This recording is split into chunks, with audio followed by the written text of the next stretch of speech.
Hey, I'm Plus Infinite, and today I'm going to be bringing you the ultimate master's guide to Super Quants following their brand new support in Duelist Advance. Let's check it out. Now, if you're just looking for a quick combo guide to get you started, I can recommend my friend's video here. But I'm interested in giving you an in-depth breakdown of the archetype and teaching you everything you need to know so you can be the best Super Quant player around. And if you want to hear from a true Super Quant superfan who's been playing with the deck for the last 2 years and innovating new and creative ways to play the deck, then you're in the right place. Here's an overview of everything I'm going to cover in this video, with timestamps in case you want to jump around. This guide is designed with all Super Quant fans in mind, whether you're an old or returning player, or a new fan who's checking out the deck for the first time. This guide is for you.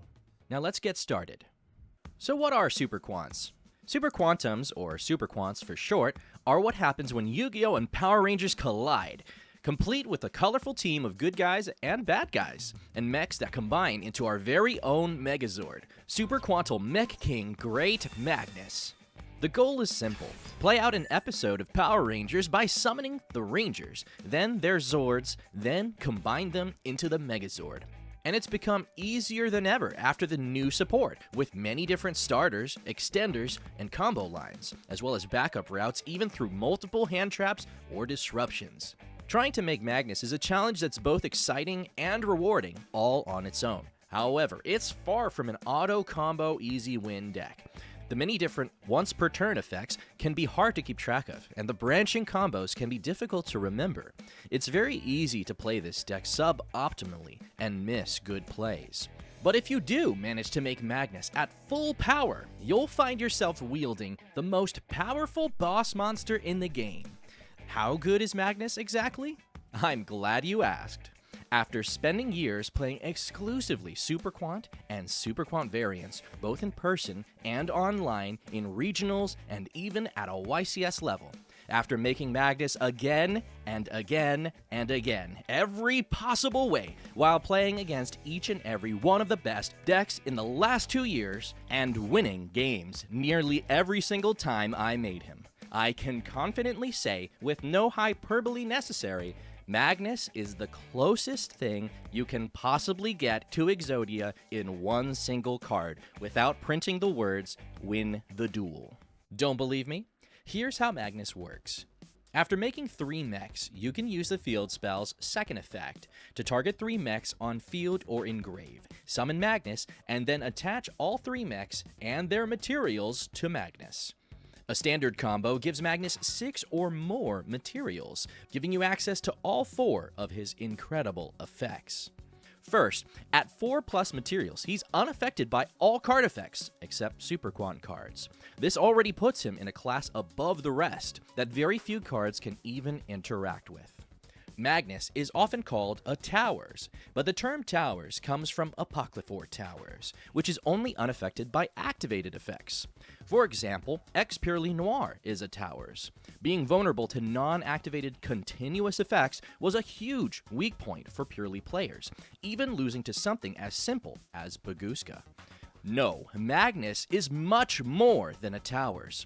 He is a true Towers, a term I've adapted from another true king, Masterpiece, a card that the TCG has only just recently saw fit to unban. But unlike Masterpiece, Magnus has a massive 3600 attack, so it already takes an incredibly powerful monster to threaten to attack over him. But even if you do make a threat bigger than him, it's not likely to stick around long. For the cost of 1 detach, he has a quick effect, non-target shuffle. This is one of the most powerful forms of removal out there, and it would take pretty much another Towers for this effect not to resolve. This effect is really only limited by the fact it needs to be activated in the main phase, and can only be done once per turn. Now that alone would make an impressive threat, but perhaps the most important effect Magnus has, and why you should always go for a 6+ Magnus if you can, is the next effect. Magnus commands an extremely oppressive, one-sided floodgate effect. While it has 6 or more mats, your opponent cannot add cards from the deck to the hand by card effect. This effect is often compared to Colossus or Mistake, which prevent your opponent from searching, But Magnus is even better, as it even prevents drawing cards. And unlike Colossus, or Mistake, which can die to a simple removal or negate, this effect is locked up under an unaffected monster, meaning that it's almost impossible that your opponent will out the floodgate. Another common comparison is Droll and Lockbird. But with Droll, your opponent can still search in the draw phase, and outside of that, they still get one search, which for many decks may be all they need. Plus, Droll affects both players. Even you can't search on the turn you activate Droll. Simply put, there is no other card in the game with this effect. It's entirely unique to Magnus. So in other words, it's not Colossus, Mistake, or Droll. Let's get it right. It's Magnus effect, baby. Since your opponent can't even activate a card that searches, this can often kill their combos before they ever begin. So many decks rely heavily on searching, both for starting and extending their plays nowadays, that your opponent might just brick on multiple cards that are completely dead in the hand, which effectively is the same as hand ripping them down to nothing. Finally, if all that wasn't enough, the most terrifying thing about Magnus may be that even if you somehow manage to out him, he will trigger the massive stack of all the effects under him, giving immediate follow-up, and even placing the 3 mechs used to make him back on your board to defend your life points. No matter how you look at it, Magnus is the definition of a strong boss monster. And in all my experience making Magnus, I can tell you confidently, Magnus is the win condition. He's a fair win condition that still encourages the opponent to find a way to play their way out of it. And instead of automatically winning if they don't, or losing if they do, you're often given the chance to play again too. It creates good, fun, back and forth gameplay, and lets you live out dramatic moments straight out of the anime. This, to me, is what Yu-Gi-Oh! Is all about, and it's why I've been so willing to dedicate all this time and energy to this archetype for the last 2 years. It's inspiring, and I hope I can share some of that inspiration and fun with you. Okay, right about now you might be wondering, but how good is Super Quants? If you ask me, I'd say that one way to measure how good a deck's potential power level is by looking at how many hand traps or cards it takes out of your opponent's hand to completely stop you. In the last 2 years since I've been playing the deck, the majority of leaders in the format have been decks that require 2 or even 3 hand traps to stop. Compare that to Super Quants, which could easily lose to just 1 hand trap. There used to be a pretty clear gap in power level. However, I would say that after the new support, you might find that Super Quants can play through 2 or even 3 hand traps just like the best decks in the format. So what would hold Super Quants back from being played at the top level? Well, if it was popular enough that a lot of people were playing it, I would say that it's pretty easy to side against. You just need to pack a few extra cards in your side deck specifically for Super Quants. But who's gonna do that, right? Aside from that, I think the only obstacle stopping it from performing at a top level is a lack of player base. There's just not enough good knowledge of the deck going around to help explain this really complex archetype, and it's not an easy deck to play by any means. In fact, across the entire history of Super Quants, very few high-level tops have ever been reported. One notable achievement was back in March of 2016. Calvin Tahan took first place at a tournament in Richmond, Virginia. It's worth noting that this was an ARG event hosted by Ultra Reality Games, and not even an official Konami tournament. This was also back when Brilliant Fusion was last legal, and before White Layer had even released. Because of all this, I have to admit that even though it's the most famous of Super Quant achievements, it's actually not the most impressive to me. Instead, I'd like to give a quick shout out to this man, Luke Cardwalker, who managed to pilot the deck well enough to earn his invite to WCQ with the deck, getting top 48 at the April 2022 Hartford, Connecticut Regional. To this day, this is still the only reported Tier 2 top for Super Quants, and I have to celebrate that achievement. Good job, dude. I'll always remember you. With the last reported Tier 2 top being in 2022, and new support coming in Duelist Advanced in 2025, I think all of that is about to change, and you could very well be the next person to top with Super Quants. But you won't get there by watching combo guides and replays from other players. You'll have to play the deck aggressively and learn all the ins and outs like I've done. And I'm going to do my very best to teach you everything that I know, so that you can become the best Super Quant player around. First, I'm going to give you a detailed card-by-card breakdown of the archetype. If you're already familiar with the Super Quant cards, feel free to skip ahead. We've already covered Magnus, so let's take a look at the rest of the cards. The Super Quantal mech beasts all share some similar effects. They can't attack unless they have a material, and they can attach a material of a Super Quant monster from field or hand. Each of the mechs have a different effect that becomes a quick effect with the appropriate pilot under it. The blue mech, Grampulse, can target and destroy a spell or trap. The green mech, Ouroboros, can target a monster and flip it face down. The red mech, Magnaliger, can target a monster and destroy it. And the white mech, Lusterex, can target a monster and negate its effects. Super Quantal Fairy ALPHAN is one of the main starters for the deck, and an important combo piece. ALPHAN's first effect is a level modulation effect that's not often used, but you can use it to target another Super Quant on your field, and make all monsters on your side of the field the same level. This of course helps with overlaying.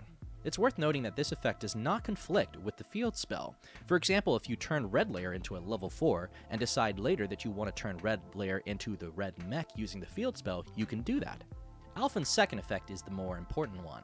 It's an ignition effect that allows you to tribute it for cost, and then reveal 3 Super Quant monsters from your deck with different names. One will randomly be summoned, and the other 2 go to grave. If you didn't quite catch that, that means that ALPHAN is a summon from deck and a double foolish, triggering 3 effects at once.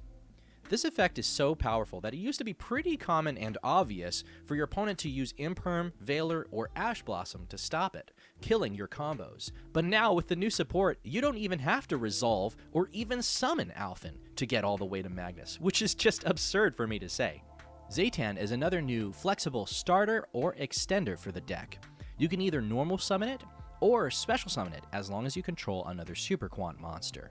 If you do special summon it, you can make its level match another Super Quant monster on your board, making it easy to overlay. But like ALPHAN, its main value is in its tribute effect. You can tribute it off the field and also dump a Super Quant card that isn't a dark monster from your deck as cost. Then, if the effect resolves, you can summon any other Super Quant monster from your deck to the field with no restrictions. So this is how crazy the effect is, right? ALPHAN is a random summon and dump 2. ZETAN is an intentional choice of a dump of any card that basically isn't another ZETAN or Black Layer. And then you summon from the deck any Super Quant that isn't ZETAN itself. So yes, you might think that this is a great target to negate with Imperm or Ash, but then there's just so many other ways to get into the same route. It's incredible. I love this card. Between ALPHAN and ZETAN, your opponent's going to have a really tough time deciding what to negate. And honestly, even if they stopped both, that still doesn't guarantee they're stopping you from making Magnus. Each of the Super Quant Rangers, or layers, have 2 main effects, an effect on summon, and an effect when sent to the grave. Note that this can be from anywhere, discarded from the hand, linked off from the field, or detached from an Xyz monster. In addition, the higher level Super Quants, Red Layer, White Layer, and Black Layer, all have effects to summon themselves from the hand. Red can summon itself when you have no monsters. This is an inherent effect, not an activated one.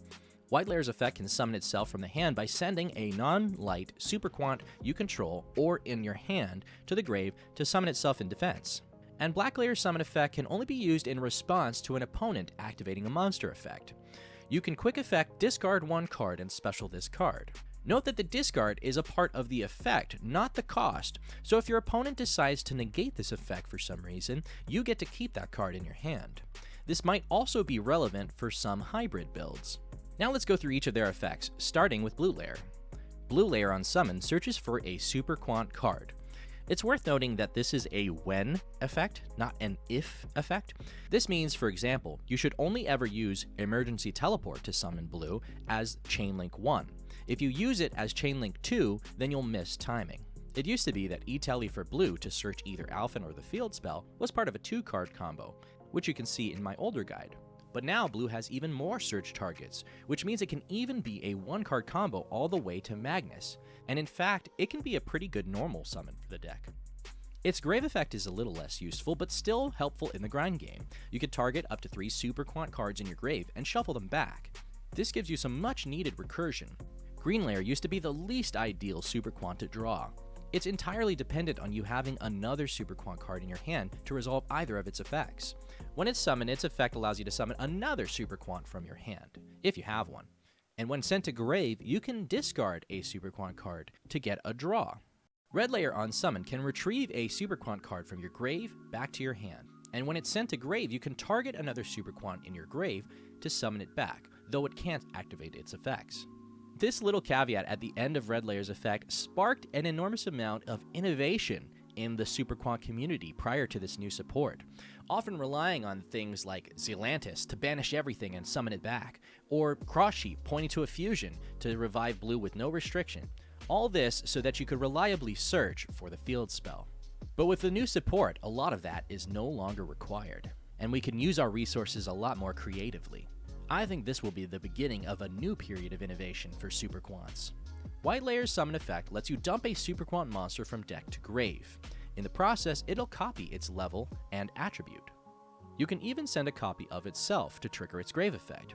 Its grave effect lets you add an ALPHAN from your deck or your grave to your hand.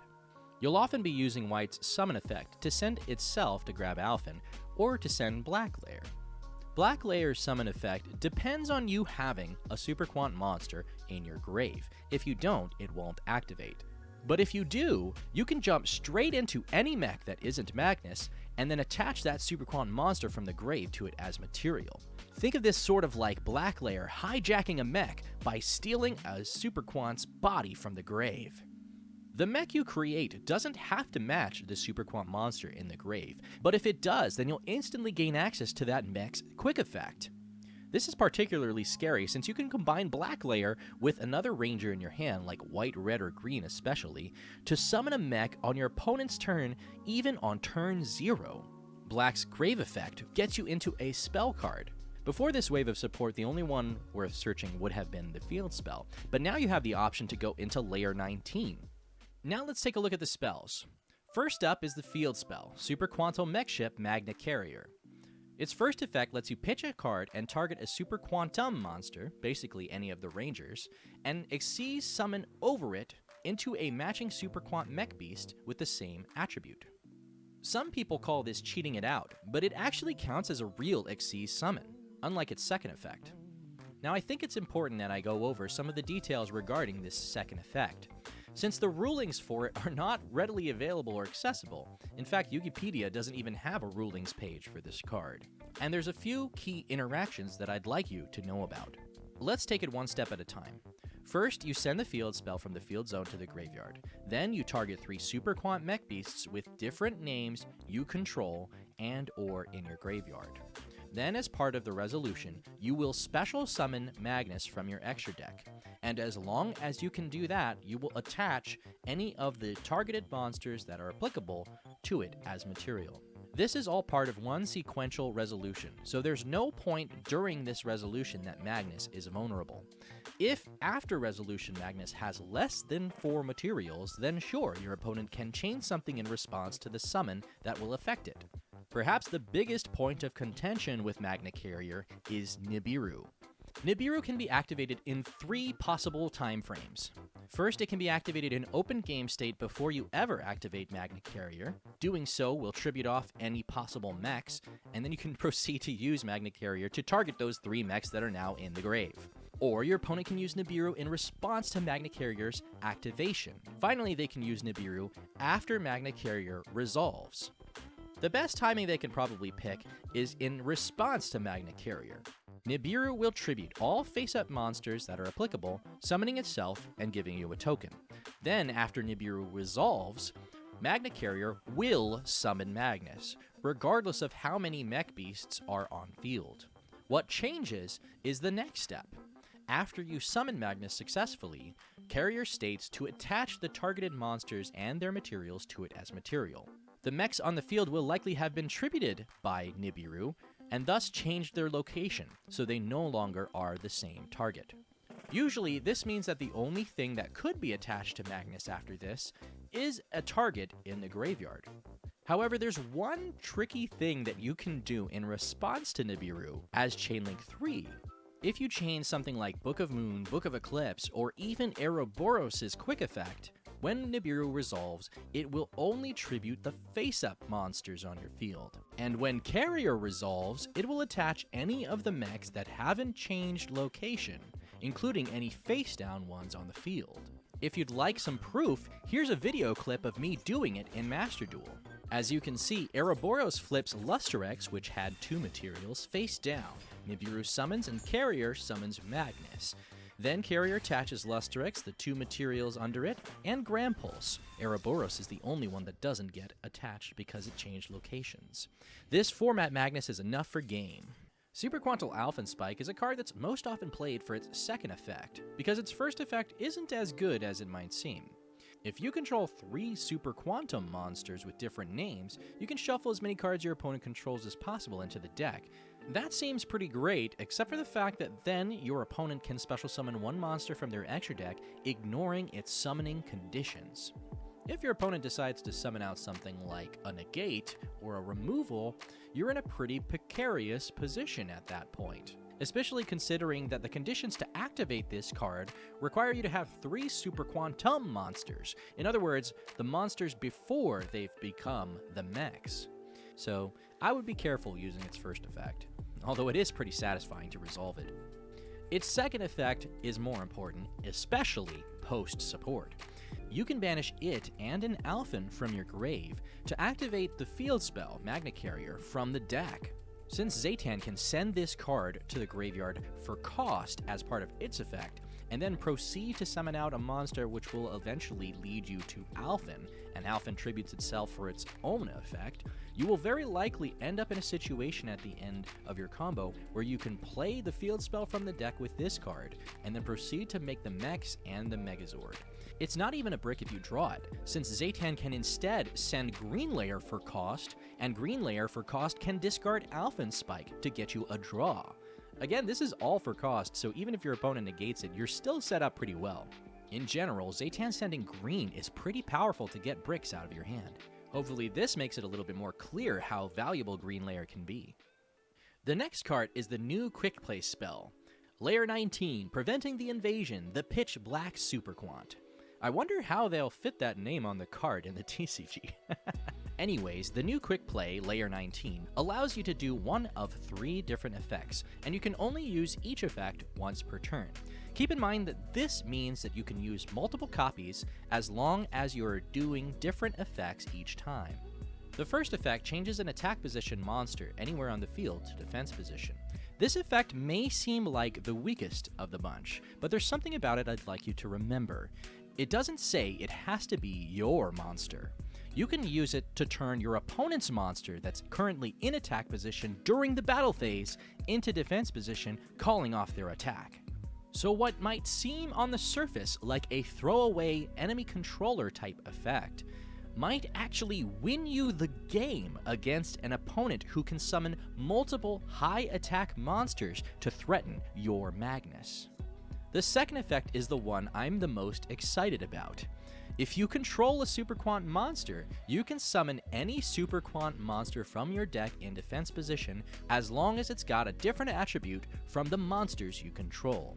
Keep in mind that this considers the attributes of all monsters you control, not just Super Quants. Since the summoned Super Quant doesn't have any restrictions, this usually means you can activate any of the Super Quant summon effects you haven't already triggered. It's important to note that you choose the effect on activation of this card, and if you don't choose the second effect, then your opponent can't use Ash in response. The final effect is a niche but exciting one. You can set a Super Quant trap from the deck, but it can be activated this turn, meaning that it's basically turning your Super Quant traps into spells. There's only 2 Super Quant traps. Both of them are worth considering in your side or even main deck for different reasons. First, Super Quantal Union Magniformation, the continuous trap that gives your Super Quant cards on the field target protection during your main phase 1. That might seem like a subpar effect when compared to something amazing like Sangan Summoning, but I would argue that it's even better than something like Stray Purely Street. Normal summons in Super Quants are incredibly important, so giving your normal summon target protection is way better. And mind you, Stray Purely Street was played at 3 in most Purely deck lists because of how valuable it is to dodge Imperm and Veiler. Now, I'm gonna say that our deck is a lot stronger against Imperm and Veiler now compared to something like Purely, so you don't strictly need this card, but it is a nice tool to have access to, at least in the side. Its other effect is somewhat interesting, since you can attach any monster to a Super Quant Xyz monster you control. This can be any of the mechs or Magnus. Just keep in mind that Magniformation doesn't state to transfer materials, so if you attach an Xyz monster that has materials, it will only be the main monster itself, and its materials will go to grave. The only other trap is the sword, Super Quantal Mech Sword, Magnus Slayer. It's a normal trap that acts kind of like an equip trap. You target a Super Quant Xyz monster you control and equip this card to it. Then it gains attack equal to its rank times 100. Equipped to Magnus, this gives it a boost of 1200 attack, putting it at 4800. Also, it gives the monster piercing damage. Its other effect allows you to send it to the grave during the battle phase to give the monster it's equipped to 3 attacks. You can actually do this after already having performed your first attack, meaning that your first one will have the attack boost and the piercing damage, and your second and third could potentially go directly to your opponent's life points for game. This is a great card for OTK strategies. Since going second, you can now activate this card from the deck with Layer 19. That's a pretty powerful and oppressive thing to do on your first turn going second. I've thought that this deck going second has been possible and viable since my very first deck profile, which was designed to be a going second deck. And I continued that trend even with Purely's, since Purely also can be a going second deck. I think that a lot of people are sleeping on the ability to make Magnus and win immediately. It's not just about making Magnus and passing to your opponent to watch them slowly realize how they can do nothing to stop him. It's about making a statement, and who could deny how cool it is to have the chance in Yu-Gi-Oh! To do this?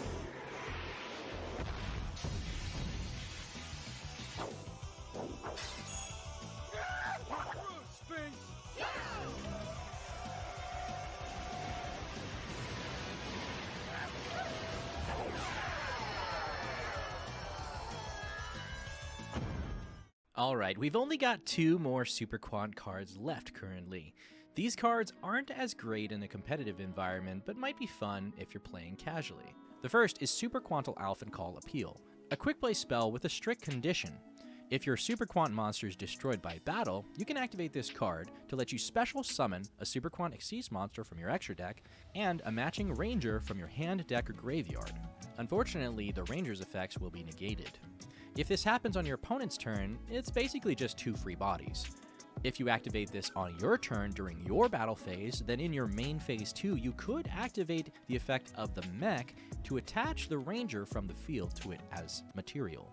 This could help you to make Magnus in situations where it would have been tough to do so otherwise, but I've yet to find a situation where I would prefer to have this card over any of the other cards in my deck. Next up is the Link Monster, Neo Super Quantal Mech King Blaster Magna. The artwork is awesome, featuring all 4 Super Quant mechs combined into something of an Ultrazord, although I would still argue that Magnus's art is better. Anyways, this card is a Link 3 monster that takes 2 effect monsters, including a Super Quant monster, to make. After being Link summoned, this card can't be destroyed by card effects, which is a decent protection, but not nearly as good as Magnus. It's mainly used for its second effect. Every time you special summon a Super Quant Xyz monster different from the ones you already control to one of the zones that it points to, you'll get a draw. Finally, it has another effect. If this card sees an Xyz monster it points to get destroyed by battle or card effect, then you can summon a Super Quant monster from your deck that matches one of the attributes of the destroyed monsters. Note that it doesn't have to be a Super Quant Xyz monster that gets destroyed. It just has to be an Xyz monster with one of the 5 attributes that the Super Quants have. The annoying thing is that, like ALPHAN Call, it requires you to destroy a monster by battle to get any value. Or you have to get your opponent to destroy one of your cards underneath this Link monster, which is very unlikely. The only reason why I would see you would want to go into this card is if you have no other choice. For example, in previous builds, there would be times when you have to make a Link 3 using one of the Super Quant mechs in order to get enough draws so that you can discard with Magna Carrier to make the other mechs. But that is such a rare and niche situation, even in older builds, that I don't see that it's as valuable nowadays. Now, with the new support, it is more accessible to make this Link monster, but I still haven't found a situation where I prefer making this Link monster over another one. Especially because the one-card combo lines to get to MAGNUS now don't even require you to discard another card out of your hand most of the time. I'd say that a much better Link 3 to consider is something like Promethean Princess, which can help you to revive Red Layer, triggering its effect to add back a card, either the field spell or something else, then pitch and make Magna Liger before linking off into Sunlight Wolf. Sunlight Wolf can then add back the Red Layer from the grave if you summon beneath it. This setup, I think, is probably going to be more of a payoff than Blaster Magna in most situations, especially because Princess represents a disruption in the grave. Alright, so how do you play Super Quants anyways? Well, most players will tell you that the goal is to make Magnus as quickly and consistently as possible. While Magnus Turbo is probably my favorite way to play Super Quants, there's actually a lot more to Super Quants than just making Magnus. In fact, some of the more recently successful Super Quant builds I've seen have centered around a more long-game, mid-range type strategy. One of the strengths of Super Quants is in the resource loop that ALPHAN and White can generate. ALPHAN revealing red, blue, and white specifically can keep a loop going, where you use red's effect to revive one of the 2 Super Quants that got sent, so that you always get 2 bodies on board. Blue can shuffle back Super Quants so that you always have Super Quants in deck, and white can add ALPHAN back to your hand so you always have ALPHAN in your hand. Thanks to the Super Quant Archetype Discord, I've seen so many different variants, and each of them have their own merits. It's incredible. I've seen everything from wacky combinations like War Rocks and Sue Ships, to Dangers, Kaijus, Kashtira, Tearlaments, Snake Eyes, Melodious, Super Heavy Samurai, Crystal Beasts, Dragon Rulers, Tenpai, White Forest, Azamina, Toybox, Allure Queen, Horus, Lightsworn, Voiceless Voice, Runic, Purely, Yummy, Millennium, Fiendsmith, and so much more. It's insane. I could never keep up with all the different variants, and honestly, that's how I want it to stay. My hope is that with the new support, we continue to innovate new and creative ways to play this deck. Because I think that's in the spirit of Power Rangers, combining Super Quants with as many different themes and archetypes as possible. So how would you go about building Super Quants anyways? Well, let's start with the basics. We're going to want at least one of the following cards: ALPHAN, ZETAN, blue, green, red, white, and black. As for spells, we're going to need at least one Carrier, since it's the way into the Megazord, Spike, and Layer 19. As for the remaining cards, the Traps, the Link Monster, and ALPHAN Call Appeal, you don't really need to include them. I think that the Traps are really only worth including in the side deck, probably. Unless you're playing in a casual setting, these cards are probably just going to be bricks or just too slow. Even with access to Layer 19 and Magna Formation providing you with target protection, which, don't get me wrong, is amazing, I don't think that it's necessary in the main deck. Honestly, there's probably a lot better choices. And it's possible to play around Impermanent Veiler anyway, so it's fine. Only play this really if you are just like desperately afraid of Impermanent Veiler. in which case you're going to want to max out on layer 19s. But okay, so that's the basics of the main deck. And of course, for the extra deck, we're going to have one Magnus, one Luster X, one Magna Liger. We'll go one Ouroboros and one Grand Pulse. You need at least one of the Megazord, white, red, and blue mechs. Green is technically cuttable, and the green layer is also technically cuttable, but I don't really recommend it for reasons that I'll go into later. So now we want to think about, are we going to increase these ratios at all? Yes, I will say that generally with all the combos that I'm going to be showing off, you want to have at least 2 of basically each of these cards here, with the exception of green layer, carrier, and spike. And you'll probably get 2 of layer 19 as well. You can go 3, that's fine, especially if you're playing the traps. You don't really need it. It's up to you. This card is dependent on you having a Super Quant card on board. If you don't, it's kind of useless.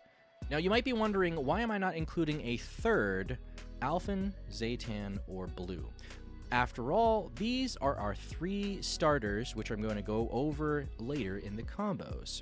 You'll have an ALPHAN combo, a ZETAN combo, a blue combo, but the reason why I don't want to go over this is because if you just look at this, this is 6 different normal summons, and if you include green, that's 7. 6 different normal summons is generally the maximum that you want to go in a deck. I don't think that you should go any higher than that unless you're playing more than 40, which is fine too. Let's go for another card that I think is going to be relevant for us, and that's Emergency Teleport. Emergency Teleport is basically a Super Quant card. Let's just be real about it. Emergency Teleport summons blue, and even though layer 19 can do the same thing, it can only do that with a Super Quant already on board. And Emergency Teleport is just, in general, going to be a great way to get yourself out of a jam. Because of this, because of Emergency Teleport being so amazing, I would also encourage you to consider playing Minimalian, at least at 1. Minimalian is a card that allows you to get into blue layer. By banishing a card from your hand, you can special summon it, or you can just normal it. Then you can banish 1 face-up level 4 or lower monster, which would include itself. You can special summon 1 monster from your deck with the same original type and attribute, in this case, water and psychic. But it has to be 1 or 2 levels lower. In this case, 1 or 2 levels lower than 4 would get us into a level 3 water psychic blue layer. So Minimalian is effectively more copies of blue layer. You could just normal summon it and then summon out blue, or you can special summon it and then summon out blue. I think the problem that a lot of people have with Minimalian is that if it gets hit with Imperm or Veiler, then you're stuck with a monster on the field that can do nothing, and you can't even layer 19 to extend past it. But that, I think, is the wrong mentality. And Minimalian is really like an extender. Like, think of it more as an extra copy of Emergency Teleport. Getting 4 or 5 copies of Emergency Teleport is really good, because this is probably the most incredible card in our deck as Emergency Teleport. It comes in handy in so many different situations. Now, you might be thinking, well, why not play Mind Procedure? Mind Procedure is a new card coming out. It's basically a searcher for Emergency Teleport. If this card's normal summoned or special summoned by a monster effect, you can pay 2,000 life points, add 1 teleport normal or quick play spell from your deck or graveyard to your hand, and that would search Emergency Teleport. So this new card is a searcher for Emergency Teleport, but it suffers from the same problem as Minimalian. Using this card as your normal, if your opponent uses Imperm or Veiler or Ash to stop you, then you're stuck with a monster on your field that isn't a Super Quant, so you can't even extend with layer 19 or ZETAN. Speaking of all this, the king of this exact problem is Diviner of the Herald. This card ate Imperm and Veiler so often in previous decks that one of the top players that I know of, Cursed Eyes, used things like Enemy Controller or Monster Gate just to tribute off the dead negated Diviner of the Herald to get its tribute effect. This is such a problem for Super Quants, getting Impermed or Veilered on our normal summon. So I really think that it's not worth going the route of like Diviner or Mind Procedure or anything like that. And really, Minimalian is not like those other ones because you have the option to special summon it. So just see it as more of an extender. There are a few other cards that you can play that will help you to start or extend. 1 for 1 is an example of one such card. I'm not a huge fan of this card, and that's because you have to send one monster, specifically from your hand, to the graveyard to special summon a level 1 monster, which can be either ALPHAN or ZETAN. The problem is, though, when you use 1-for-1 and you discard the monster out of your hand, if your opponent's holding Ash, they will Ash this. Like, every single time I've used this card, it is Ash. So I'm not a huge fan of 1-for-1. I would not encourage you to play it, but feel free to try if you're interested. Foolish Burial is also a way that you can get into ALPHAN. By sending white, you can get ALPHAN to your hand, but this plays into Duel. You can use Foolish Burial to get ALPHAN to your hand, but then that will be the last search that you do. You won't get Layer 19 to your hand. You won't get your search off of blue, which would normally get you into ZETAN. So I have stopped playing Foolish Burial for that same reason. Vingolf's Blessing, even though it is a great card, and I love this card, I wish I could play it, I do not want to play into Duel. But no, I mean, that's basically it. There is one other cool thing that you can play, Delta of Invitation. I haven't talked about this card in any other part of the video, but when this card is activated, you can send one level 5 or higher zombie monster from your deck to the graveyard. This sends Black Layer to the grave, and this will get you Layer 19 to your hand. The problem with this is that Layer 19 on its own is not enough, so this is really only just giving you an extra copy of Layer 19 and at the cost of playing into Duel. Now, you may have already noticed that we're at 21 cards already. Super Quant is a huge core, and again, it's really hard to justify going any less than this because pretty much all the combos that I'm going to show you are going to require 2 ALPHAN, 2 ZETAN, 2 blue, 2 red, 2 white, 2 black. If you have any less than that, you're going to run into some snags when you're doing some of these combos. I think ZETAN's really the only one that you can get by with just 1 copy, but it is also like a great extender. So you really want to have like 2 or maybe even 3 ZETANs, but I think 3 is still too cloggy. If you had to pick one of these 3 to get a 3rd copy of, it would probably be ZETAN first. Other than that, I don't think that it's worth increasing your normal summon count. Instead, it's probably better to get more copies of Emergency Teleport in the form of Minimalian.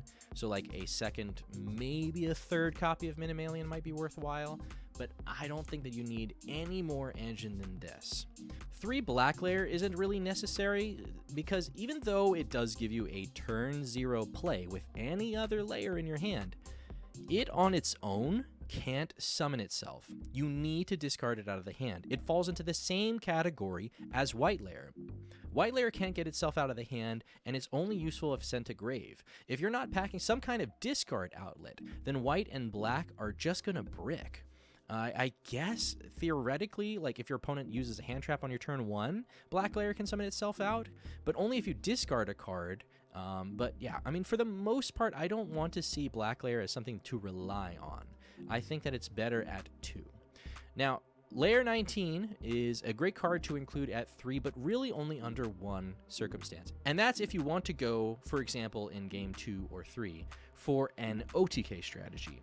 In which case, you can side in a 3rd copy of Layer 19 and the Mech Sword or Magna Formation if you're going first. But Layer 19, you know, it's not necessary to play it at 3 because it is dependent on you having a Super Quant on the field, and you don't really want to use it as an extender. You really want to use it as a part of your combo. If you use it as an extender, then there's going to come a point in the combo when you probably wish that you had not used Layer 19 to extend. That's why Emergency Teleport is still so valuable. But yeah, I don't think that it's worth including in a 3rd copy in the main deck, maybe just in the side. Let's go ahead and throw these guys in for good 3 cards in the side. That seems good to me. But honestly, this alone is going to be enough for a Super Quant core. The other 19 cards in your deck can be whatever you see fit. So here's some ideas for non-engine. We probably want to be playing some cards to stop the Charmies, like Ash Blossom, or Duel. These 6 cards will help you have 6 ways to stop the Charmies. Next up, we're probably going to look at Crossout, Designator. So I guess that implies that we should play at least 1 Fuelos, right? But, I mean, I don't think you even have to, really. Like, this is not the reason why you want to play Crossout. The reason you want to play Crossout is really because of Ash and Duel. And Nibiru. Those are the reasons. So you don't have to play Fuelos. I think that it's fine to include something else, like maybe Ghost Spell. Ghost Bell has a lot more impact than you think. It's kind of like Ash, except it hits the things that are rarer in archetypes, which is the revival effects. The revival and banish effects are sometimes really critical in some decks. But anyways, let's add in Nibiru, our good old friend. We got to keep our friends close, our enemies closer. But so yeah, so we've got, what is it, 3, 6, 9, 12 hand traps.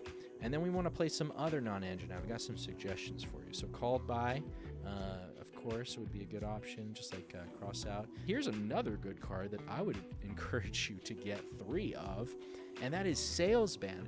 Salesman is a really cool card. You declare one card name for the rest of the turn. Your opponent cannot activate cards or the effects of cards with the same original name as that declared card. It's a great Nibiru protection and board breaker all in one. So yeah, we really only have 2 spots left in the deck. Extra ZETAN would probably be worth it. And then maybe a 3rd ALPHAN. Not super necessary, but an option. What you do beyond 40 is up to you. You don't have to stick strictly to 40 in Super Quants. There are a lot of cards that you don't necessarily want to draw. Not that they are like terribly bad, but like just to give you 2 examples, Green and Spike are cards that you want in the deck, not in the hand. So it messes with a lot of the combos if you are drawing into cards that you don't want to see that should be part of the combo in the deck. And for that reason, I think that it's totally fine to play more than 40. You can go 44, 45, you can go to 50, you can even go to 60. I've played with 60 cards in Super Quants for a very long time, pre-support, and I think that it's totally fine. You do not have to stick to 40. Do not feel like you have to stay to 40. Otherwise, this deck will feel like it's never going to innovate or change in any way, and that's just simply not true, because there are so many ways to get our whole engine out of the deck that you can pack the deck filled with ways into the engine and still have plenty of space for like a 50, 60 card deck. It's going to be up to you what you do with these last spots. Let's just say I add an extra ZETAN and ALPHAN for the sake of, and there we go. We have 40 cards. All right, now what are we going to do about the extra deck here? Well, you do want to maybe consider playing more than one Lusterex and Magnaliger. Those cards are going to be really helpful as turn 0 options, because you might draw black with a copy of white or black with a copy of red, and on turn 0 you can summon out Lusterex or red to get yourself a negate or a destroy. You can do the same thing with Ouroboros, which is why I don't think that you should drop Ouroboros to 0. But if you're really like tight on space, like that's probably the first one to go, because Grand Pulse, you need it at 1. But yeah, looking at what we've got so far, this deck is under $30 all total. And if you want to add more extra deck options, I can give you a few ideas, but it's not entirely necessary. Any of these cards here is just going to be an optional bonus, really. So here, let's look at some.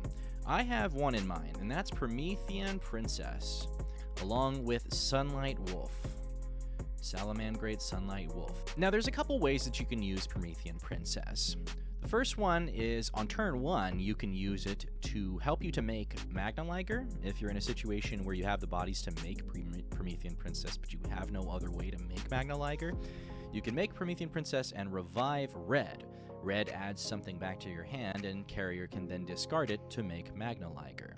Now you're fire-locked with Magnaliger and Princess on board. You can optionally use Magnaliger's effect to detach, or just not do that, and then link Magnaliger with Promethean Princess into Sunlight Wolf, which requires 2 fire effect monsters. Now you're out of the fire lock, and if you summon beneath Sunlight Wolf's effect allows you to add 1 fire monster from your grave to your hand. So that can add back red. So you don't even really lose materials that way, unless you have to link off some of the mechs to get into Promethean Princess. But another thing that you can do with Promethean Princess is on turn 3. Let's say that you have Magnus and it's the only monster on your field, and in your hand you're holding something like a hand trap that you can normal summon. Magnus can spin on your turn, right? And then you can normal summon the monster in your hand, like the hand trap, and link into a generic link 2, let's say maybe SP. Okay, once you've linked into your generic link 2, Magnus's effect will trigger, summoning back the 3 Zords from the grave. And of course, you'll probably get Layer 19 to your hand, you'll probably get ALPHAN to your hand, a lot of things will trigger. But you'll have 3 mechs on field. You can then take those 3 mechs and link summon into Promethean Princess. Now, why would you do that? Well, you can revive red, add back Carrier, which would have been in the grave now, and then you can activate Carrier. Okay, and you're still Firelocked, so of course you'll have to link off red and Promethean Princess into Sunlight Wolf. But once you do that, and the Firelock is no longer active, you can use Carrier to summon Magnus again, if you have another copy or if you shuffled it back with blue. And once you summon Magnus the second time in the turn, right, you can use his spin effect a second time, because as you can see from this 2+ here, once per turn during the main phase, it's a soft once per turn. So that's 2 non-targeting spins. And by then you'll probably have summoned something like SP to banish something on the field, which helps to clear even more. And you'll probably also be able to summon Magna-Liger a second time, which can clear a monster. So there's a few different ways that you can clear monsters on the field in turn 3. At that point, you might want to consider going into Access Code. Access Code Talker, of course, we all know this monster, it's a link 4. If you link off using a link 2 or 3, you can get either 2,000 or 3,000 attack boost, and then of course you can start popping things. To go with that, you can also add in Selene. And Selene is a link 3 that requires a spellcaster monster. So with that, you'll probably want to use Green Layer. You can always layer 19 to get Green Layer out. Selene really is only going to be useful just for the sake of getting into Access Code. There's probably other generic link 3s that you can use. I would also consider Armored Xyz engine. All right, and full Armored Xyz engine looks like this. We have Xyz Armor Fortress, Xyz Armor Torpedo, and Dark Knight Lancer. These 3 Xyz monsters are featured in another video on my channel about the full Armored Xyz engine. Having these in your deck is really cool because you can overlay over a Grand Pulse or an Ouroboros and to Armored Fortress here, and then detach the Grand Pulse or Ouroboros to search for full Armored Xyz. This card is kind of like a Super Quant card indirectly. You can banish it from the grave and then target a Xyz monster on your field, and then equip one other Xyz monster, either from your field or your graveyard, to that Xyz monster. This allows you to equip Magnus with another Super Quant Xyz monster. And because the equip spell is a Super Quant card, you'll get all the bonuses that this card gives you. So this card turns that monster into an equipped spell with this effect. The equipped monster gains attack equal to this card's attack. And if the equipped monster would be destroyed by battle or card effect, destroy this card instead. So it gives your Magnus a boost in attack equal to the attack of the equipped Xyz monster.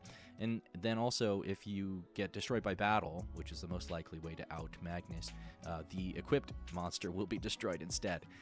So this is a really cool card. I definitely recommend watching my other video about this. But it basically turns Grand Pulse into a threat via Dark Knight Lancer here.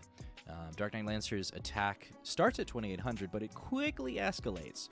Based on the number of materials it has, it gains 300 extra, which would put it usually at 3100 to start. And then if it sees a monster become equipped on your side of the field, it will non-targeting attach an opponent's monster, which is a pretty cool trigger effect. The way that you equip a card is, of course, through the full Armored Xyz effect, right? So you banish it and equip an Xyz monster with another Xyz. The reason why you use Xyz Armor Torpedo is because you can turn 2 level 3s, like let's say a negated blue, and then maybe you E-Tele out another blue, or you Minimalian into another blue. You overlay into Xyz Armor Torpedo, and that can kind of start the chain of events that leads to the full Armored Xyz engine. It's this pretty awesome progression. Again, I recommend watching the other video on my channel about it. But obviously, these are all optional. You can choose not to include some of these, and if you would like to make room for something, the thing that I would recommend considering is a small Fiendsmith engine. So when I say Fiendsmith engine, I am not talking about buying Tract. Tract is, what is it, like 40 bucks basically right now? So forget that. That card plays really bad into Droll, so I don't like that card at all. What I'm talking about is just getting one Requiem, which is a little under 20 bucks right now. It's still a little expensive for just one card if you're on a budget, but if you're looking to invest in the deck, this would be my first recommendation. One Requiem goes a long way. We'll also need one Engraver. Let's go ahead and maybe drop an ALPHAN to make it a nice even 40. So then we can add in some of the other pieces that we'll need, which is going to be Moon of the Closed Heaven. And we'll need Necroquip, Princess, and we'll need Caesar. Okay, and look at that. You even have one more spot in the extra deck for something like Zeus or Typhon. I think Typhon's a losing card, if you ask me. Anybody who makes Typhon against me loses the game shortly after. So I don't recommend Typhon. Zeus isn't as necessary anymore, but it is really amazing to make Zeus alongside Magnus on your turn 3. So you make an Xyz mech of any description, battle, attack with Magnus, attack with the Xyz monster, and then you overlay Zeus on top of the other Xyz monster. So you have board wipe that doesn't affect Magnus and Magnus. It's pretty oppressive. Usually if I get Zeus and Magnus on the field, it's game over. But anyways, let's get back to the Fiendsmith engine. So the reason why you would want to play this $20 engine, I mean really most of the value is in this Requiem, and the rest are going to be pennies, 20 cents, 11 cents, $1. Okay, Caesar's a little bit. Engraver got reprinted, so it's like $1. So $2, 18 bucks. You know, it's just over 20 bucks basically to get the Fiendsmith engine.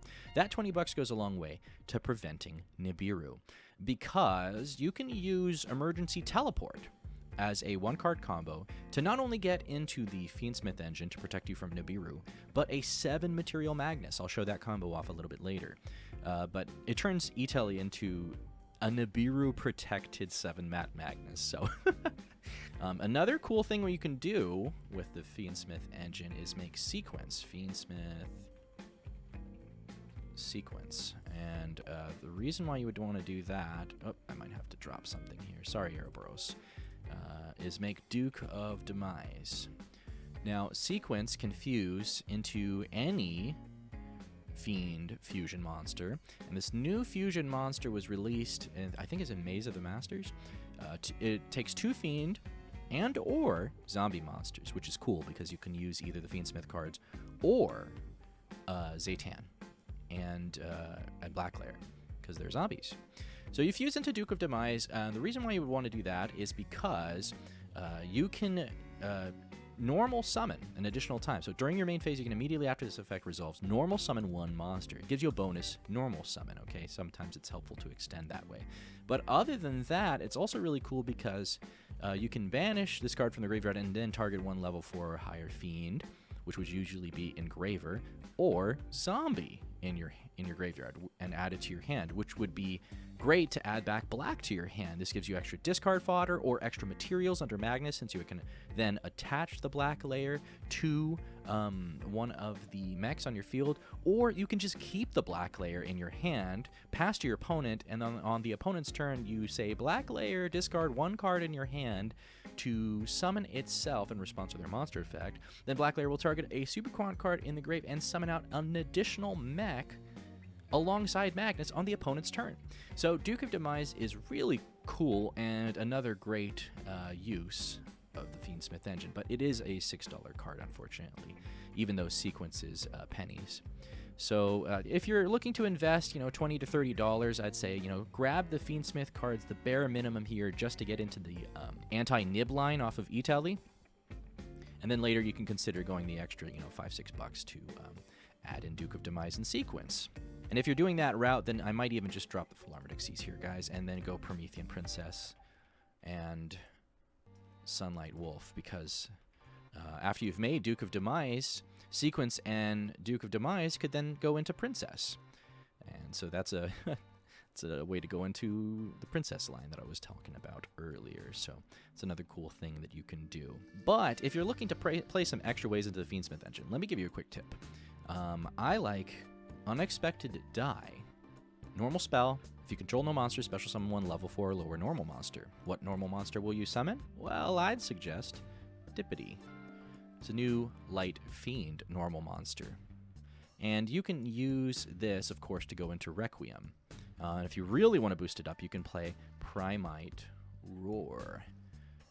which is basically unexpected die. You pay 2,000, declare a normal monster name. The declared monster cannot be destroyed by battle. Then, if you control no monsters, you can special summon one declared normal monster from your deck in defense position. So it does the same thing as unexpected die for 2,000 life points. But basically, that gives you 3 extra ways into the Fiendsmith. So unexpected die times 3, Primite Roar times 3, and Dippity times 1. That gives you 6 ways into the engine for only 1 brick, most of which are pennies, and Primate Roar is really going to be like, what, under $6 to get a play set of these.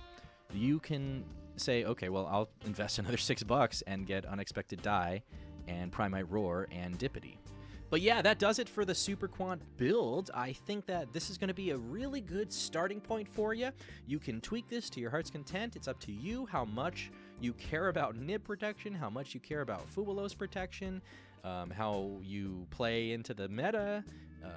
You know, you have 12 hand trap spots, 5 other non-engine spots, and you can add, you know, a few extra starters in the form of ALPHAN or Blue. You can add extenders like extra Minimalian. But other than that, I think that's all I have to say about deck build for now. If you're interested in more deck build tips, or you know, maybe some variants that might be fun and creative ways to play Super Quants in a different way, then you always are going to want to go to the Super Quant Archetype Discord, because there's so many things that are being innovated in there.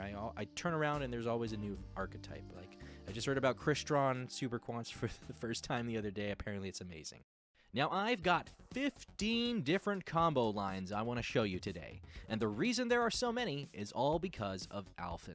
ALPHAN reveals 3 different Super Quants and randomly summons 1, and because it's random, I have to go through each possible result with you, because each one is a little different. Now, before I get started explaining these combos, there's a few things I need to go over first. There are 4 key choices in our combos: ALPHAN's Reveal and subsequent random summon, ZETAN's Send and Summon, Layer 19's Summon, and Blue's Search. These 4 cards form a circular relationship or dependency that's kind of like a clock. No matter which point you enter on this clock, the combo will proceed clockwise in this fashion. ALPHAN leads to Layer 19, Layer 19 leads to Blue, Blue leads to ZETAN, and ZETAN leads to ALPHAN. These 4 choices will be the most important for you to remember if you're going to master these combos. Super Quant combos are very complex, and to help with remembering and discussing these different combo branches, the Super Quant community has developed this handy little thing called a Quantal code. What's a Quantal code? Well, it's a series of letters that tell you each of the key choices made in the combo branch. You can think of it like coordinates in quantum space. Here's an example of a Quantal code. Quantal codes work like this. The uppercase letter is the card using the effect, and the lowercase letters that follow are the targets of the effect. For example, BZ means Blue adds ZETAN. ZSA means ZETAN sends Spike, summon ALPHAN. ALPHAN's reveals will contain an extra uppercase to mark the resulting summon. For example, AWRK means that white, red, and black were revealed, but red was summoned. Effects are listed according to the order they occur during the combo itself. So BZ.ZSA means start with Blue, Blue adds ZETAN, then later ZETAN will send Spike and summon ALPHAN. Each card in the archetype can be abbreviated to 1 unique letter, with black being the only exception. But I like to think of it like the acronym CMYK, where K means black. You should be able to figure out which letter means which card in the archetype, but here's a handy chart if you need it. I've also linked a document where each of these combos is written out.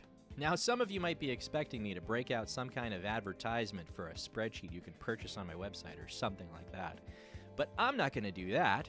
This is all free, baby. And I'm not going to gatekeep anyone from having fun making the Megazord. The reason why I put in all this time, effort, and energy is because, like me, I want you to be able to enjoy playing this deck.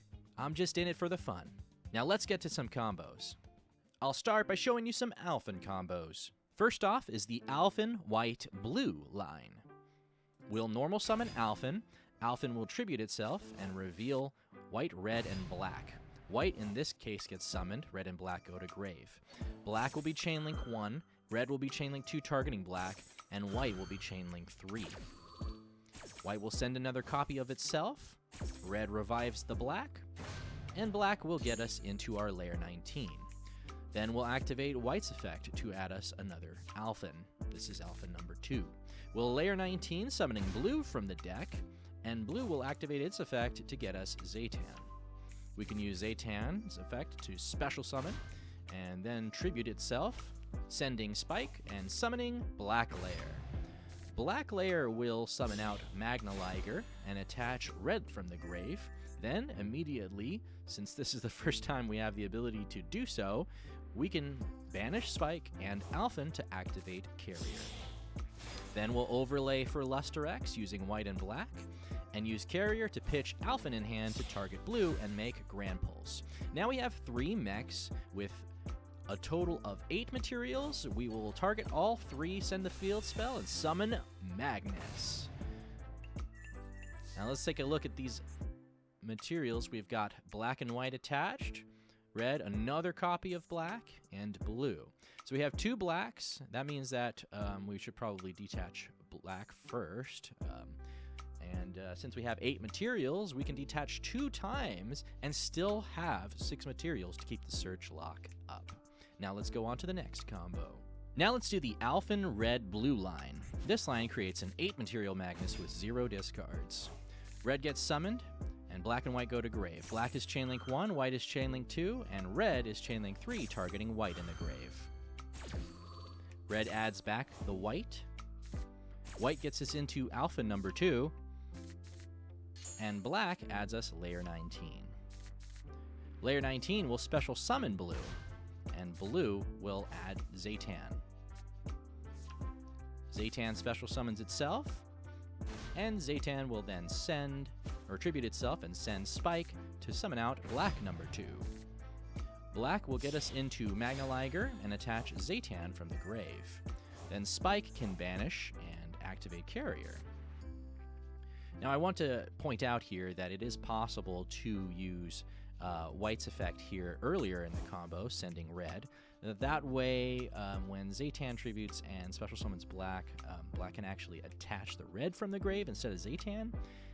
But there's a reason for that, and that's because of sequencing for protection against hand traps. You want to prevent your opponent from negating Black's effect, so that's why I want to get that done as soon as possible. So we send a Red, summon back the Black, and then overlay Black and White into Luster X. Then we can use the field spell, pitching the ALPHAN, targeting Blue, and make Grand Pulse. Same situation as before. We'll send the field spell, target all 3, and summon Magnus, attaching all of them for a grand total of 8 materials. Now let's do the ALPHAN Black-Blue line. This makes a 7 material Magnus with 0 discards, and we end with Black and White attached. First, Black Layer is summoned, White and Red go to grave. White will activate as Chainlink 1, Red as Chainlink 2, targeting White, and we won't activate Black's effect yet. The reason for that is because we want to revive White, add the ALPHAN, and then overlay for Luster X. Now we do this because we need to get Black Layer in the grave, and we want to make Luster X because Luster X is the only mech that can target itself and not have any outright negative effects. So we're going to use Luster X to negate itself and send Black to the grave. Black will then activate, getting us layer 19, and we'll still keep the Luster X with 1 material on the field. So now we can activate layer 19, summoning out Blue, and then Blue will get us into ZETAN. ZETAN can special summon itself, and we can activate its effect, tributing, sending Spike, and summoning Black Layer number 2. Now Black Layer number 2 gets us into MAGNUS as before, attaching Red, and now we can activate Spike to banish itself and ALPHAN to activate Carrier. Carrier will pitch 1 card and target Blue, and we'll be in pretty much the same exact situation, except now we don't have the second copy of Black Layer attached, giving us a grand total of 7 materials on Magnus. Let's look at some Blue combos next. Normal summon Blue. Blue adds ZETAN. ZETAN will special summon itself. And then we'll use ZETAN as a way to get into ALPHAN here by sending Spike and summoning ALPHAN. In this scenario, ALPHAN will reveal White, Red, and Black just as before. But since we already have Blue and we activate its effect, we don't need to use layer 19 to summon Blue. Instead, we'll be using layer 19 to summon black, the same way we used ZETAN to summon black in the last combos. It's more or less the same otherwise. But let's go through each one. First off is the white combo. Red and black go to grave. We'll do black chainlink 1, red chainlink 2, targeting black in the grave, and white as chainlink 3. White sends white number 2, red revives black, and black gets us into layer 19. White number 2 will get us into alpha number 2. If you're under Droll at this point, you can even add from the graveyard. Spike will banish itself and ALPHAN to activate Carrier. Now we'll overlay black and white to make Luster X, so that we can get black out using layer 19. It's important to remember that layer 19 says that you have to summon a Super Quant that does not contain one of the attributes of the monsters you control. So since we had black and white, we needed to overlay first. So we can continue on now. Black will activate its effect the same way it did before, going into MAGNUS and attaching red layer. Then we'll discard ALPHAN to make Grand Pulse.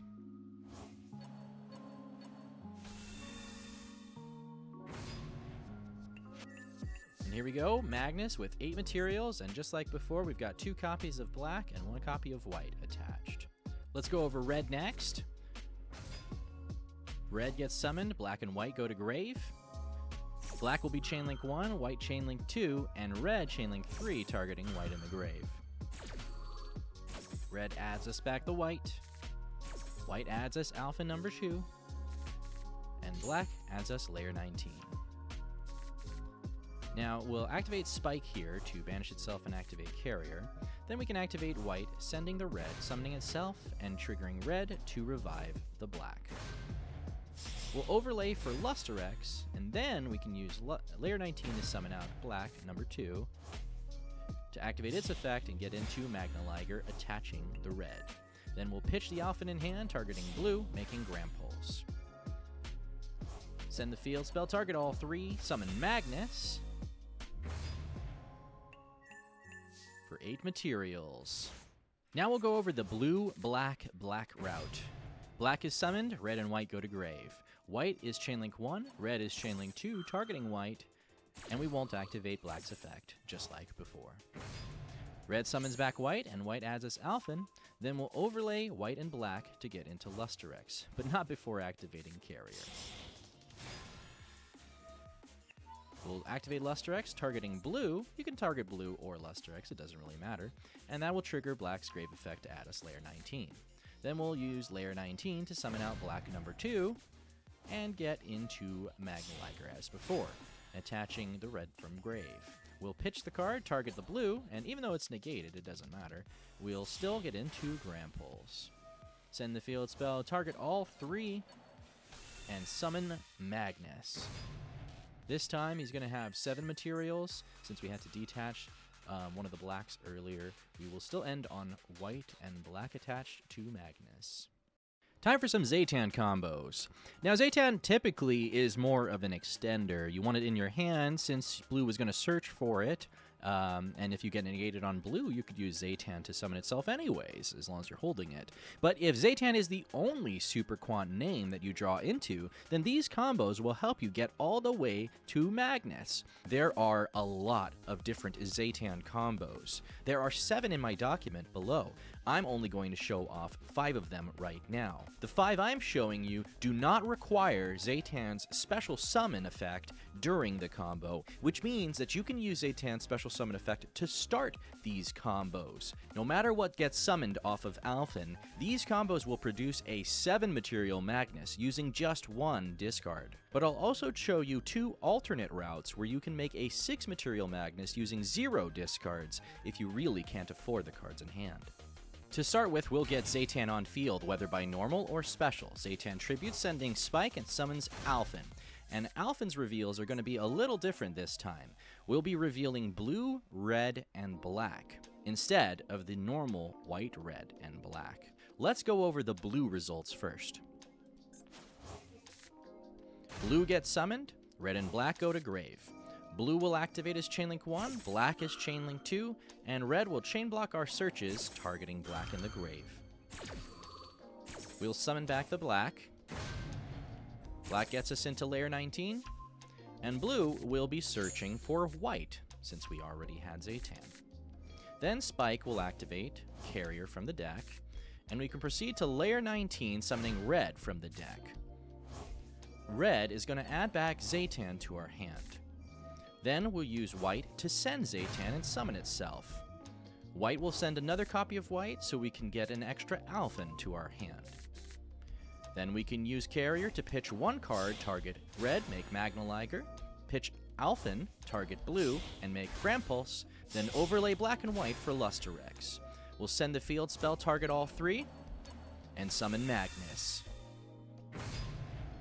As I mentioned, this MAGNUS has 7 materials, and we happen to have both black layer and white layer attached.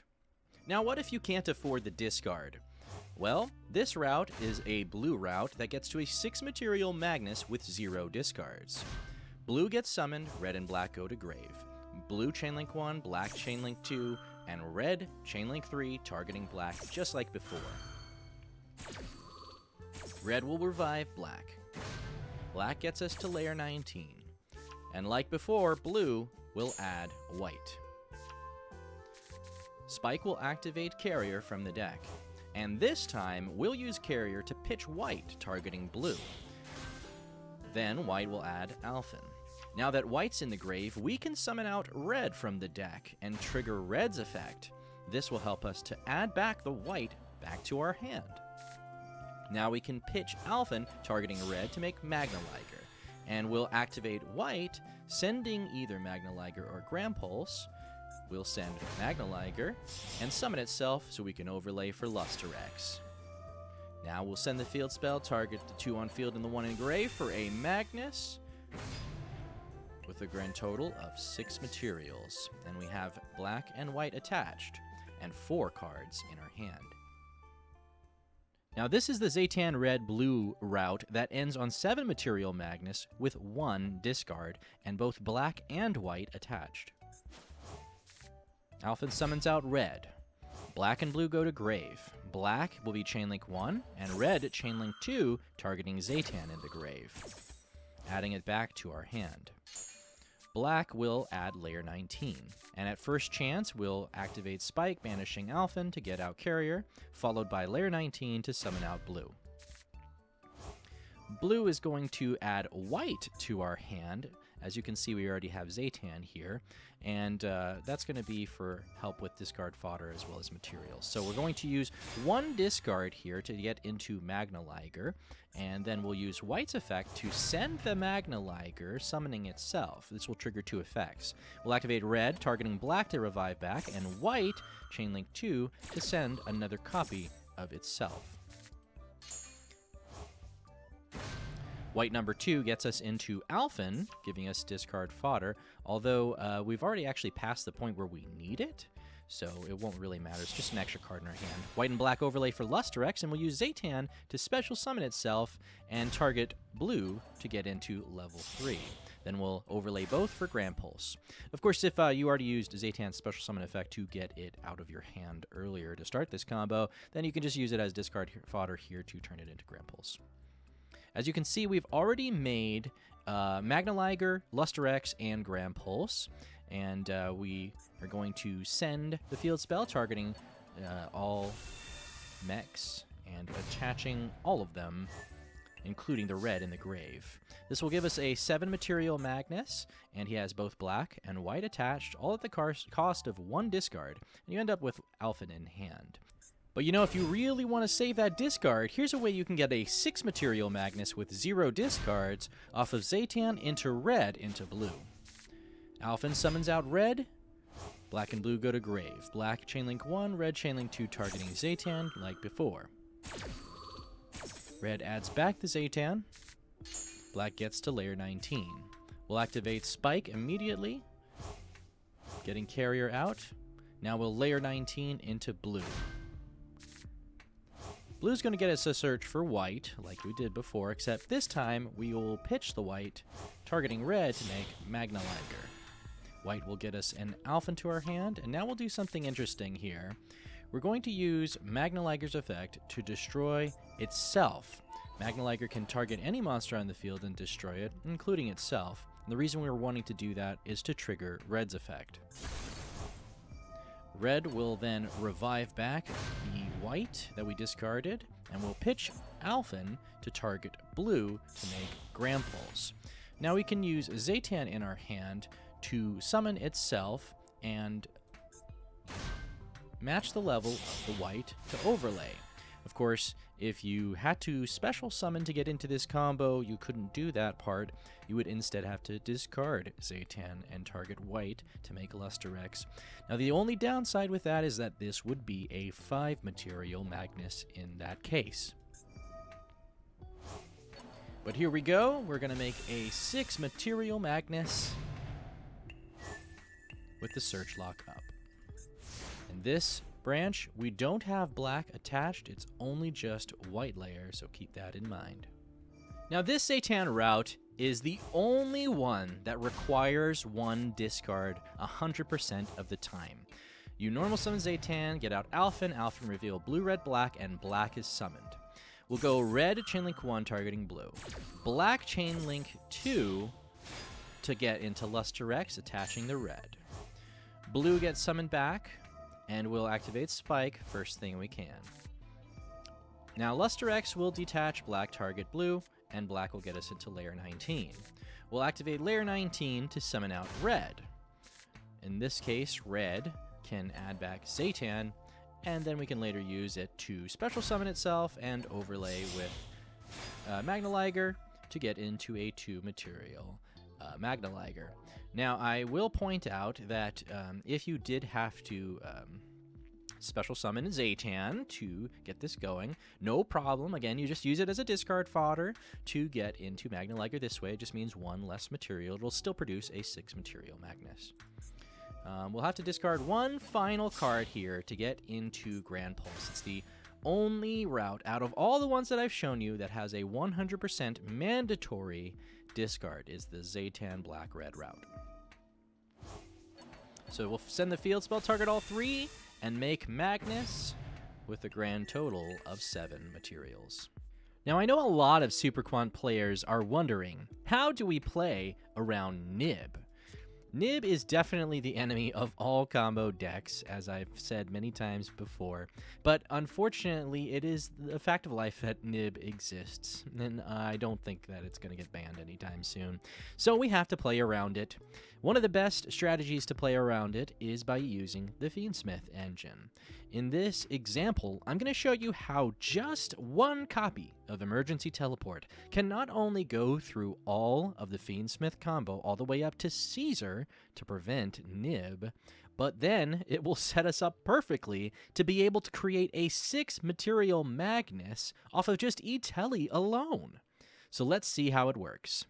First, we're going to be using Emergency Teleport in the draw phase to get into blue, and blue will activate its effect to search for ZETAN.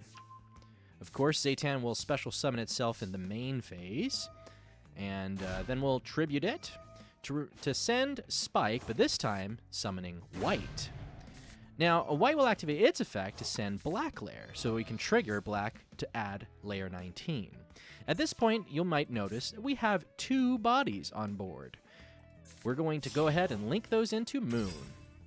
That will trigger white and blue. Blue will be used to shuffle back black layer. It's very important that you do this so that you don't have to have 3 blacks. If you do have 3 black layers in the deck, then that's fine. You don't have to use blue here. But since we are linking off both, we may as well link one or return one of the blacks back. And then we'll only need 2 in the deck total for this combo. So blue shuffles black back, and the other Super Quant cards can stay there. Anyways, let's go ahead and resolve. Blue will shuffle back black for later, and white will add ALPHAN. So before we go summoning ALPHAN, let's go ahead and resolve our Fiendsmith combo. We'll go Requiem, summoning out Engraver. Now, you don't actually need Lacrima in this deck. You just need 1 copy of Engraver, 1 Moon, 1 Requiem, and of course we're going to use Requiem here to equip to Engraver. We'll also need 1 copy of Necroquip Princess, and then beyond that, you just need Caesar here, because Engraver's going to shuffle back the Requiem, summon itself out a second time, and 2 6s that are Fiends will go into Caesar. We'll put them over on the left there. At this point, we can normal summon ALPHAN and proceed to combo all the way into a 6 material Magnus. ALPHAN will reveal white, red, and black. This time I'll show you white. So red and black go to grave. Red's going to target blue in the grave, and it's the only effect that we haven't actually activated. We've already activated white's summon effect, and we've already activated black's grave effect. So really, it's just red reviving blue here is the only thing that we need to do. So we'll proceed now. Spike will banish itself and ALPHAN to get carrier, and we'll activate layer 19 now. This time we're going to be summoning out black.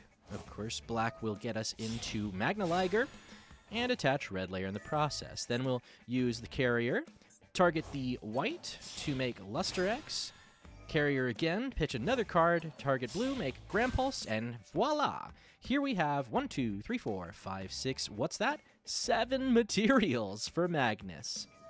All off of Emergency Teleport. Now, to give you some point of comparison here, it used to be that Emergency Teleport and ALPHAN was a 2-card combo with 2 discards all the way to a 6 material Magnus. Now, we can use Emergency Teleport to not only go through the entire Fiendsmith combo and get Caesar out, but get a 7 material Magnus. And all it took was those same 2 discards. Pretty incredible stuff, huh? This time we'll see what happens when red gets summoned. White and black go to grave. Red targets the white in grave to add it back. And Spike will now activate to activate Carrier. We'll layer 19 to summon out Black Layer. And this time, Black Layer is going to be, interestingly, going into Grand Pulse, attaching blue from the grave. Carrier will discard 1 card, target red, and then we'll use white in hand, sending Magna and triggering red in the process to revive Black Layer, since we didn't already do that. Then we'll overlay for Luster X with 2 materials, and check this out. With just 1 discard, we're going to get, again, into a 7 material Magnus under Nibiru. Look at that! Whoa! And we even have 2 blacks and 1 white attached. This time we'll see what happens when black is the one that's summoned. Black gets summoned, red and white go to grave. We'll say red, target white, and black effect. Black will get us into Grand Pulse, targeting blue. Red will revive white. And Spike we'll activate Carrier. Then we'll layer 19 into red number 2. Red's summon effect will get us white back to our hand, and we'll pitch 1 card to target Luster X. At this point, I can say that we can actually discard the white and make this combo a 7-mat Magnus with only 1 discard, or we can discard a second card and then keep that white in hand, attach it to one of the mechs, and make a 8 material Magnus. It really just depends on what you want to do here. But so I'm going to go ahead and activate pitching the white, targeting the red, and summoning Magna Liger. We'll target all 3 and make a Magnus with a grand total of 7 materials. Now, I've said before that ALPHAN and Emergency Teleport is part of a 2-card combo to get all the way to Magnus pre-support. This combo usually required 2 or even more discards out of your hand to get there, and it only produced a 6 material Magnus reliably. This was our best case scenario for a very long time. But now, thanks to the new support, you can do something else much more impressive. We can lead with ALPHAN, and it can be completely negated with Ash, Impulse, Valor, Imperm, and we'll still combo all the way to a 7 material Magnus through Ash, Imperm, Valor, or Impulse. Isn't that incredible? I'll show you how it works. We're going to normal summon ALPHAN and pretend it got negated. We'll extend with Emergency Teleport to summon blue. Blue will get us into ZETAN, and ZETAN will summon itself. ZETAN will then tribute itself and send your choice here. Most cases you're going to send Spike, and that's if you have ALPHAN, if you have ALPHAN on your field, and it was negated with Ash or Impulse, it will probably have gone to the grave. Or if it was negated with Imperm or Valor, you can just later activate its effect anyways, paying the cost, tributing, and getting it into the grave, even though its effect will not resolve. But so this is assuming that you have ALPHAN somewhere on the field you can send Spike, because ALPHAN will get into the grave with Spike. You can banish ALPHAN and Spike and then play Carrier directly. But if you don't even have access to ALPHAN, in this instance, you can use ZETAN to send Carrier instead. Just send Carrier directly, and we'll retrieve it later using Red Layer's effect. But we'll deal with that in a little bit. Let's continue on. ZETAN will send Spike in this case and summon out Black. Black will summon out Lusterex, attaching ZETAN, and then detach Black to target a monster on the field and negate its effect. It can be anyone here, but just to recreate the fact that I'm playing as if ALPHAN was hit with Imperm Valor, I'll Valor my own ALPHAN. Black will then add Layer 19, and we'll activate Layer 19. This will summon out Red. We can use Red's summon effect here to retrieve a card from the grave. Now, earlier, like I said, if you don't have access to ALPHAN and if ZETAN sent Carrier earlier instead of Spike, then Red would be adding Carrier back right now to your hand. And then you could just play Carrier out directly. But instead, since we do have access to ALPHAN, and we know it's going to get into the grave eventually, let's say Red target Black Layer and add it back to our hand. This will either save us a discard or give us extra material. Now I'll activate ALPHAN's effect, even though it's negated, and get it into the grave. Again, this is as if it was hit with Imperm Valor. You can activate the effect, pay the cost, and it will be negated. Or if Ash Impulse stopped it, then it will just be in the grave, just like this. And then now we can proceed to use Spike to banish it and the ALPHAN to play the Carrier. Now we'll activate Carrier, pitching a card in our hand, targeting blue. That's our second mech. And we'll pitch another card in our hand to target red and make a third mech. You can discard the black here and save yourself a discard, making this a 7-mat Magnus with only one discard through Ash, Imperm Valor, or Impulse. But you can also save that black layer to attach to a mech and make an even bigger Magnus. Check this out. Attach black layer, send the field spell, target all three, and summon Magnus through Ash, Imperm Valor, or Impulse with 7 materials for the same cost as the original combo of just 2 discards. Isn't that incredible? Now here's some general tips for you about these combos. If you ever draw ALPHAN Spike, ZETAN can send Green Layer from deck to discard the Spike out of your hand and get you a draw in the process. There's even a combo that exists where if you draw both Green and Spike, you can still full combo, but I'll have to refer you to my friend VamYGO for that one. Or if you draw a layer that you would normally reveal off of ALPHAN, you can substitute Green in ALPHAN's reveals in its place. When Green Layer gets summoned, it will summon the Super Quant that's in your hand. And when Green Layer gets sent to the grave, it will discard the Super Quant that's in your hand. In either scenario, it'll be the same result as if the one in your hand was in Green's place, except you'll have a bonus effect. If Green gets sent to the grave, you get a draw.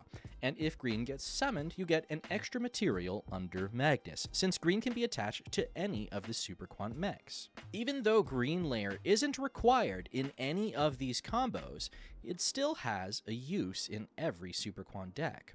When ALPHAN resolves, prioritize chain blocking your search effects, then Red's revive effect, in that order. If you can protect the search effects with Red's revive effect, do that. If you need to protect Red's revive effect from an unlikely ghost spell, then you can do that too. Just make sure it's not chain blocked with the search effect. The one on the field can usually be the last in the chain, since it won't be likely to be interacted with anything except for Imperm or Valor. And in that case, you can't chain block to defend against those anyways. So you may as well make the one on the field the last in the chain. Except if the one on the field is Green Layer. Green Layer should always be Chain Link 1, if possible, because Green Layer will summon out a Super Quant such as blue or white or red, and if it wasn't Chain Link 1 in the previous chain, then blue, white, or red will miss timing. So always, always, always make green layer on field chain link 1. Activate ALPHAN Spike as soon as you possibly can. Clever players may pick up on how important it is that ALPHAN is in the graveyard, and use a Bestial or Deeded Crow to remove ALPHAN from the graveyard before you can banish it with Spike. And even if you have another ALPHAN in hand, getting it into the graveyard without Carrier will be virtually impossible, unless you have some kind of discard outlet. But if you activate Spike before they realize this, it will banish ALPHAN for cost. No hand trap can stop Spike after it activates, but they can definitely stop it before. Blue does not usually need to be activated on the first turn, with the sole exception being the ANTI-NIB lines used to shuffle back black so that you don't have to have 3 copies in the deck. Otherwise, you'll usually want to activate blue on the following turns. If you want advice on what to shuffle back, you'll need to look at your graveyard and ask yourself if you have enough targets for either ALPHAN or Layer 19 to resolve. Those 2 cards are our follow-up plays, so make sure that you have something in deck for them. Blue is also useful for shuffling back MAGNUS. In general, I'll use blue to shuffle back red, since summoning or sending red off of ALPHAN and summoning red off of Layer 19 is going to be a great option. You can also shuffle back black, since again, sending it or summoning it off of those 2 cards is going to be really helpful. So prioritize, shuffling back MAGNUS, red, and then black. You can also shuffle back white. White being back in deck will allow you to get into more and more copies of ALPHAN, so that's always helpful. In general, you kind of want to avoid using blue to shuffle Super Quants out of your grave, because both black layer and red layer rely on you having good Super Quant cards in the grave. When you're using Magnus's shuffle effect, the best thing to detach is pretty much always going to be black or white, but always detach duplicates first. And the reason for that is because Magnus's effect relies on you having different names. And if you go to 6 materials, but they're not all different names, then the search lock will stop. If Magnus is ever removed, like say with a kaiju or something, you'll trigger a massive stack of effects. You'll trigger black to add Layer 19 and or white to add ALPHAN. You'll trigger blue to shuffle back Magnus, red, and either black or white. And then Magnus will summon back 3 mech beasts. And finally, red can revive black or white as the last in the chain to chain block all the other effects. Here's some tips about hand traps. Fuelos and Perulia will usually only get a couple of draws off of you. For Perulia, we summon from the hand 1 to 3 times. We normal summon, we use ZETAN to summon itself, and we might use white to summon itself. Generally, it'll be 1 or 2 draws. As for Fuelos, we do summon from the deck 3 to 4 times, most of which happen early. Emergency Teleport, ALPHAN, ZETAN, and lastly Layer 19, which happens pretty late into the combo, usually. But because we don't rely on summoning from the extra deck until later in the combo, right before we make the Megazord, Fuelos will not get nearly as many draws off of us compared to most decks out there.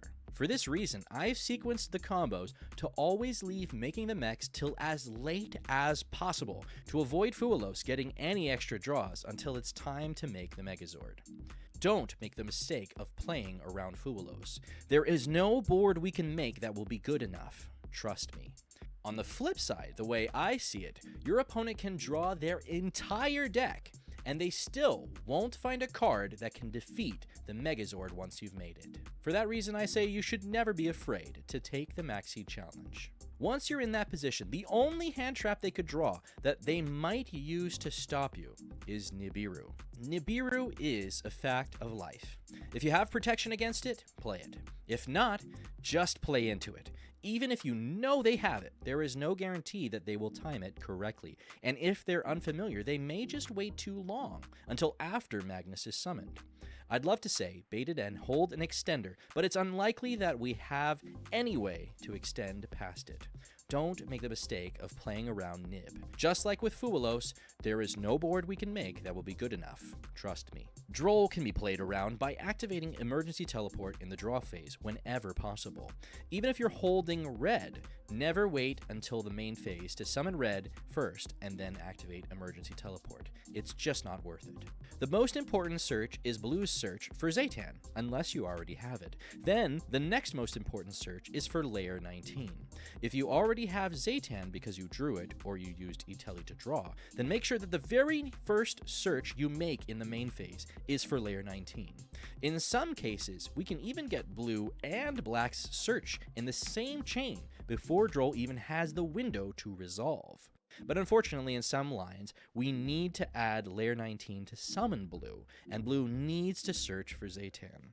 Those lines, namely the ones where you start ALPHAN, are the most vulnerable to Droll, but you can definitely still make the Megazord around Droll. And that's all I've got for you today. Hopefully this has been enough to arm you with enough knowledge to confidently stroll down to your locals and win with Power Rangers. Thanks so much for watching to the end. I really appreciate it. I can't believe how much time and effort I've spent on this video. It's been months. It was pretty much right after I heard about the new Super Quant support that I started coming up with new ideas and ways that I can describe how to play this deck in a way that's accessible for everyone. I want as many players as possible to be playing this deck if they're interested. If you love the deck as much as I do, then subscribe for more Super Quant content and join us in the Super Quant Archetype Discord. It's not my server, but I love being in it. And you're welcome to message me anytime if you have questions. There's a whole community of people willing to help and excited for the future. I can't wait to see someone out there top with Super Quants, and I hope it's you. Once you do, let me know. Until then, I've been Plus Infinite. Thanks so much for watching. Stay cool, take care, and have a good rest of your day.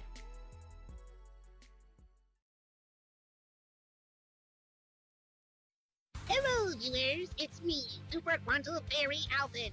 And me, Super Quantal Fairy ZETAN. You're watching Plus Infinite. Subscribe for more Super Quantum content. Subscribe or else. Ay, ay, ay, ay, ay.